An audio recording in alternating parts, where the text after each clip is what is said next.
என்னதான் ராப்பகலா கஷ்டப்பட்டு உழைச்சாலும் மாசக் கடைசியில கையில ஒண்ணுமே மிஞ்ச மாட்டேங்குதே. இந்த வார்த்தைகளை நீங்க அடிக்கடி சொல்றதுண்டா? இல்ல மத்தவங்க சொல்லி கேட்டிருக்கீங்களா?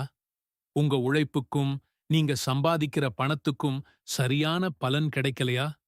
வாழ்க்கையில ஏதோ ஒரு திருப்தி இல்லாம ஒரு பற்றாக்குறை இருந்துகிட்டே இருக்கா? கவலைப்படாதீங்க.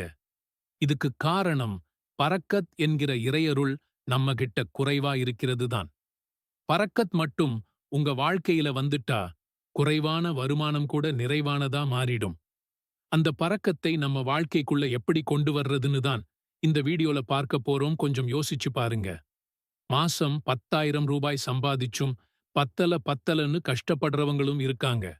அதே நேரத்துல வெறும் 2,000 ரூபாயில குடும்பத்தையும் பார்த்துக்கிட்டு பிள்ளைகளையும் படிக்க வச்சு நிம்மதியா வாழுறவங்களும் இருக்காங்க.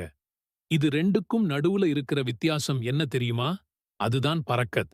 பரக்கத்னா நிறைய பணம், காசு, சொத்துன்னு அர்த்தம் இல்ல. நம்ம கிட்ட இருக்கிற செல்வத்துல அல்லாஹ் நமக்கு தர்ற ஒருவித அபிவிருத்தியும் மன நிறைவும் தான் பரக்கத். பரக்கத்துங்கிறது வெறும் பணத்தை மட்டும் சம்பந்தப்பட்ட விஷயம் கிடையாது. அது நம்ம வாழ்க்கையோட எல்லா பகுதியிலையும் கிடைக்கக்கூடிய ஒரு மிகப்பெரிய அருள். உதாரணத்துக்கு, கொஞ்சமா இருக்கிற சாப்பாடு நிறைய பேரோட பசிய போக்குச்சுன்னா அது அந்த உணவுல இருக்கிற பரக்கத்.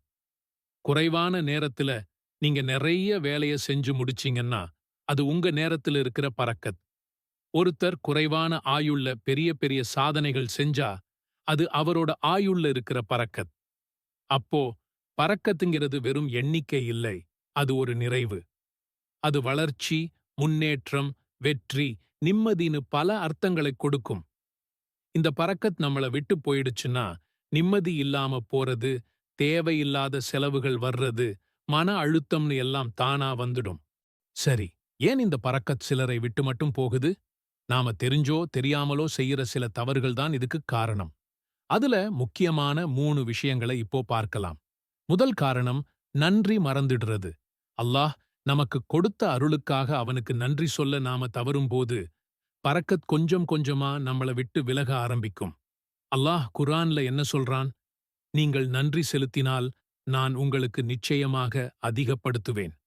2வது காரணம் ஹராமான வழியில சம்பாதிக்கிறது.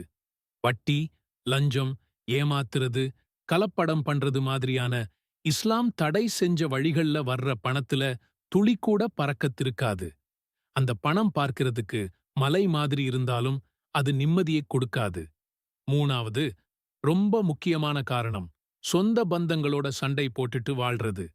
நபி ஸல்லல்லாஹு அலைஹி வஸல்லம் அவர்கள் என்ன சொல்லியிருக்காங்கன்னா, யாருக்கு தன்னோட ஆயுள்ளையும் வருமானத்திலையும் பரக்கத் வேணுமோ அவங்க உறவினர்களோட சேர்ந்து வாழட்டும்னு சொல்லியிருக்கிறாங்க. உறவுகளை முறிச்சு வாழ்றது அல்லாஹ்வின் அருளையே தடுக்கிற ஒரு பெரிய பாவம். சகோதர சகோதரிகளே, சுருக்கமா சொல்லணும்னா அதிகாலையை சரியா பயன்படுத்துறது, நேர்மையா இருக்கிறது, உறவுகளை பேண்றது, சல்லாம் சொல்றது, அப்புறம் நன்றி சொல்லி துஆ கேட்கிறது. இந்த 5 விஷயம்தான் நம்ம வாழ்க்கையில பரக்கத்தோட கதவுகளை திறக்கிற சாவிகள். பரக்கத்துங்கிறது ஏதோ மேஜிக் இல்ல. அது அல்லாஹ்வின் சட்டங்களுக்கு கட்டுப்பட்டு நேர்மையா வாழும்போது நமக்கு கிடைக்கிற ஒரு பரிசு. உங்க வாழ்க்கையில இருக்கிற எல்லா கஷ்டத்தையும் ஒரே ஒரு விஷயத்தை வச்சு சரி பண்ண முடியும்னு சொன்னா நம்புவீங்களா? நான் சொல்றது உங்க கடன், உங்க மன அழுத்தம், உங்க பயம் எல்லாமே காலி. இன்னைக்கு குர்ஆனோட ஒரு ரகசியத்தை உடைக்கப் போறோம். அதுதான் சூரா யாசீன். இது வெறும் பேச்சு இல்லைன்னு நிரூபிக்க அடுத்த சில நிமிடங்கள் மட்டும் இந்த வீடியோவை பாருங்க. உங்க வாழ்க்கை மொத்தமா மாறப்போகுது. குர்ஆனோட இதயம்னு இத சும்மா சொல்லலை. இது 36வது அத்தியாயம், 83 வசனங்கள். இது எவ்வளவு முக்கியம்னா நபி ஸல்லல்லாஹு அலைஹி வஸல்லம் அவர்களே இதை குர்ஆனோட இதயம்னு சொல்லியிருக்காங்க. சில அறிஞர்கள் இந்த ஹதீஸோட அறிவிப்பாளர் பத்தி பேசினாலும் கோடிக்கணக்கான முஸ்லிம்கள் இதோட சக்தியை உணர்றாங்க. ஏன் தெரியுமா? ஏன்னா நம்ம உடம்புக்கு இதயம் எப்படி ரத்தத்தை பாய்ச்சுதோ அதே மாதிரி சூரா யாசீன் இஸ்லாத்தோட மையக் கருத்துக்களான அல்லாஹ்வின் ஏகத்துவம், மறுமை வாழ்க்கை போன்றவற்றை நம்ம மூளைக்குள்ள பாய்ச்சுது. நாம எல்லாரும் தப்பு பண்றோம். ஆனா அந்த குற்ற உணர்ச்சியோடையே வாழணுமா? தேவையே இல்லை. ஒரு நபிமொழி என்ன சொல்லுது தெரியுமா? யார் ராத்திரியில அல்லாஹ்வுக்காக மட்டும் சூரா யாசீனை ஓதுறாரோ அவரோட பாவங்கள் மன்னிக்கப்படுது. அடடா! ஒரு புத்தம், புது தொடக்கம். அல்லாஹ்வின் கருணையை நாடி அவனுடைய வார்த்தைகளை ஓதுவது பாவ மன்னிப்புக்கு ஒரு சரியான வாய்ப்பு. உங்க ஒவ்வொரு நாளையும் ஜெயிக்கணுமா? அப்போ காலையில எந்திரிச்சதும் முதல் வேலையா சூரா யாசீன ஓதுங்க. அன்னைக்கு முழுக்க உங்க தேவைகள் எதுவா இருந்தாலும் அதுதானா நிறைவேற்றப்படும்னு சொல்லப்படுது. சில அறிவிப்புகள் பலவீனமானவை என அறிஞர்கள் கூறினாலும் ஒரு விஷயத்தை யோசிங்க. உங்க நாள் இறைவனோட வார்த்தைகளோட தொடங்குனா அதைவிட பெரிய பாதுகாப்பு என்ன இருக்கு? உங்க லிஸ்டை அல்லாஹ் கிட்ட கொடுங்க, மிச்சத்தை அவன் பார்த்துப்பான். வாழ்க்கையோட மிக கடினமான ஒரு தருணம், மரணம்.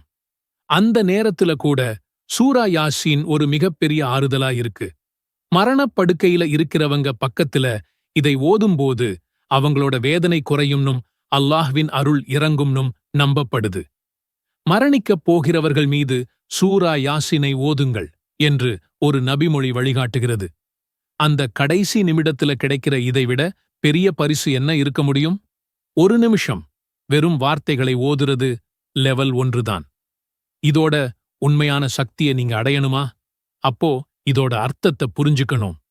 இது வெறும் மந்திரம் இல்ல, இது ஒரு வார்னிங். ஒரே ஒரு இறை தூதரை நம்பாத காரணத்துக்காக ஒரு ஊரே அழிக்கப்பட்ட கதை இதுல இருக்கு. காய்ஞ்சு போன நிலத்திலிருந்து பயிரை உருவாக்குற அல்லாஹ்வின் சக்தியை இது காட்டுது. சூரியனையும் சந்திரனையும் அதனதன் பாதையில நீந்த வச்சிருக்கிற பிரபஞ்ச அதிசயத்தை நமக்கு ஞாபகப்படுத்துது. கடைசியா நாம எல்லாரும் எழுப்பப்பட்டு கேள்வி கேட்கப்படுவோம். அந்த உண்மையை முகத்துல அரைஞ்ச மாதிரி சொல்லுது. ஆக சூரா யாசீன் ஒரு சாதாரண அத்தியாயம் இல்லை. பாவ மன்னிப்பு, தேவைகள் நிறைவேற, கஷ்டமான நேரத்துல ஆறுதல் கிடைக்க எல்லாமே இதுக்குள்ள இருக்கு. நான் உங்களுக்கு கொடுக்கிற ஒரே சேலஞ்ச் இதுதான்.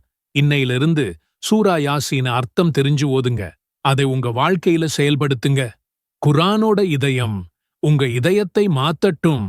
எல்லாம் வல்லல்லாஹ் நமக்கும் நம்ம சந்ததியினருக்கும் குர்ஆனோட ஒரு நெருங்கிய தொடர்பை ஏற்படுத்தி தருவானாக. ஆமீன். என்னுடைய தேவைகளை போதுமானதாக்குவாயாக மற்றும் வேறு எவரிடமும் எதுவும் எதிர்பார்க்காமல் உன்னுடைய அருளைக் கொண்டு என்னை போதுமானதாக்குவாயாக. ஹுசைன் அன்று முதல் இந்த துஆவை ஒரு ஆயுதம் போல பயன்படுத்த ஆரம்பித்தார். ஒவ்வொரு தொழுகைக்குப் பிறகும் கிடைக்கும் நேரத்திலும் முழு நம்பிக்கையுடன் ஓதினார். நடந்த அற்புதம் என்ன தெரியுமா? அடுத்த நாளே அவர் கடன் தீரவில்லை. ஆனால் முதலில் மாறியது அவருடைய மனநிலை. பல மாதங்களாக அவரை அழுத்திய மனபாரம் மாயமாய் மறைந்தது. அல்லாஹ் நம்முடன் இருக்கிறான் என்ற அசைக்க முடியாத நம்பிக்கை அவருக்குள் வந்தது. மனம் தெளிவானதும் அவரால் தெளிவாகச் சிந்திக்க முடிந்தது. ஹராமான வழிகளில் செல்லாமல் ஹலாலான வழிகளில் மட்டுமே முயற்சி செய்ய வேண்டும் என்ற வைராக்கியம் பிறந்தது. கடன் கொடுத்தவர்களிடம் நேராகப் போய் அல்லாஹ்வின் மீது பாரத்தை போட்டு பேசினார். அவருடைய மாற்றத்தை பார்த்த அவர்களும் அவகாசம் தந்தார்கள். அல்லாஹ்வின் அருளால் அவர் எதிர்பார்க்காத வழிகளிலிருந்து உதவிகள் வந்தன. ஒரு பழைய நண்பர் மூலம் ஒரு நேர்மையான வியாபார வாய்ப்பு கிடைத்தது. அதில் வந்த பரக்கத்தான வருமானத்தைக் கொண்டு கடன்களை ஒவ்வொன்றாக அடைக்க ஆரம்பித்தார். வீட்டில் நிம்மதி திரும்பியது. சந்தோஷம் மீண்டும் வந்தது. சில மாதங்களில் ஹுசைன் தன் கடன்களிலிருந்து முழுமையாக விடுதலை பெற்றார்.